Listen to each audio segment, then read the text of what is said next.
भयंकर बना रहे थे बाप महाराज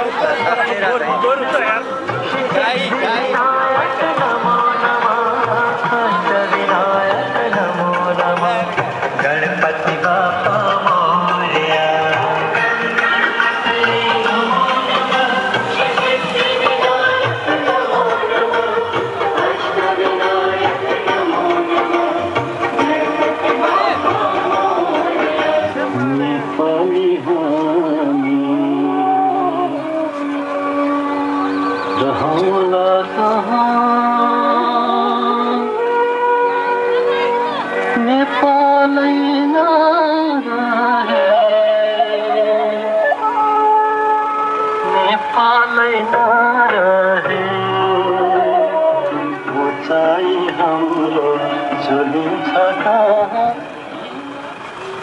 आदरणीय दाजुभाइ तथा दिदीबहिनीहरू,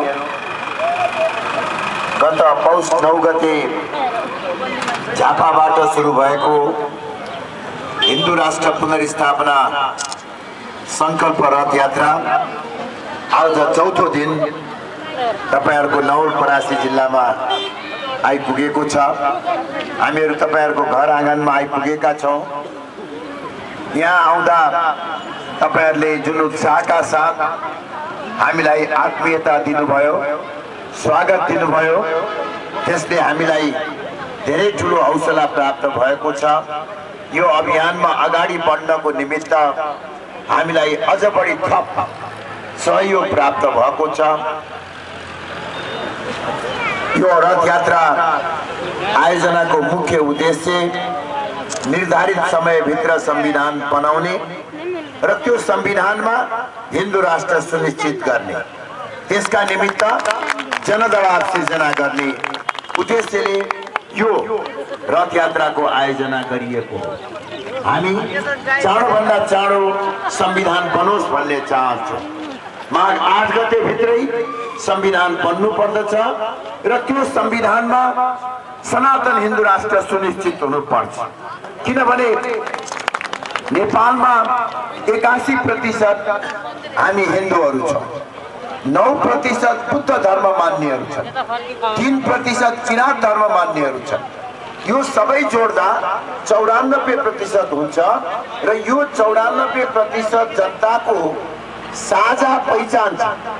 हाम्रो साझा भगवान छ, हाम्रो साझा चाडपर्वहरू छन्, हाम्रो साझा रीतिरिवाजहरू छ। यो सबैले गर्दाखेरि 94% नेपाली जनताको साझा एउटा राष्ट्रिय पहिचान छ।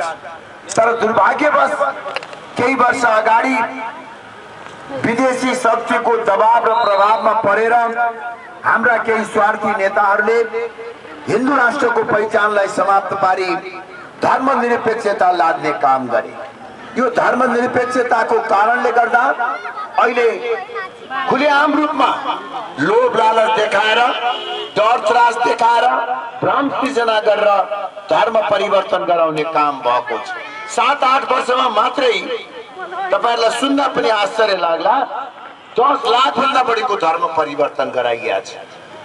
गौ हत्यालाई प्रोत्साहन दिइराखेको छ, अधर्मको प्रचार भइराखेको छ। अब यही ढंगबाट यो प्रवृत्तिले अगाडि बढ्ने हो भने केही वर्ष पछाडि हामी हिन्दू, बुद्धिस्ट र किराँतीहरू आफ्नै देशमा अल्पमतमा पर्न सक्ने खतरा देखा परिराखेको छ। यसले अर्कोतर्फ हाम्रो देशमा सदियौंदेखि कायम रहँदै आएको धार्मिक, सामाजिक, सांस्कृतिक पहिचान पनि संकटमा परेको छ, सद्भाव पनि खलबलिएको छ। त्यसकारणले गर्दा देशमा शान्ति स्थापना गर्नको लागि, स्थिरताको लागि र देशको विकासका लागि पनि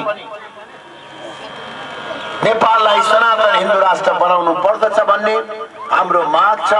र यो रथ यात्राको क्रममा आजसम्म आइपुग्दा लाखौं जनताले सडकमा उत्रिएर यो हिन्दू राष्ट्रको माग प्रति ऐक्यबद्धता जनाएका छन्।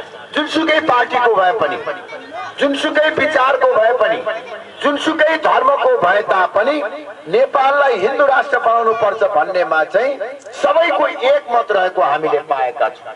अब यो कुरालाई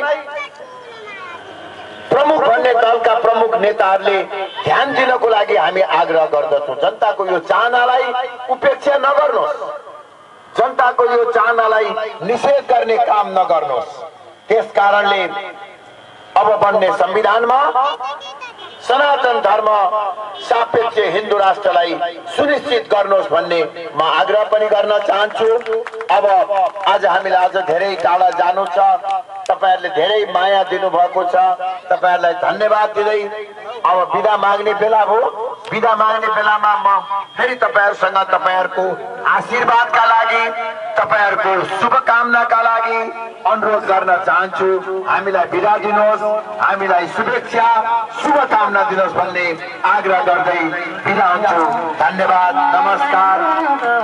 जय मातृभूमि नेपाल, जय हिन्दू राष्ट्र नेपाल। सबलाई धेरै धेरै धेरै धेरै धन्यवाद। तपाईहरु सबलाई धेरै धेरै धन्यवाद। सबलाई धन्यवाद। हस्, धन्यवाद।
Main masih apa ada?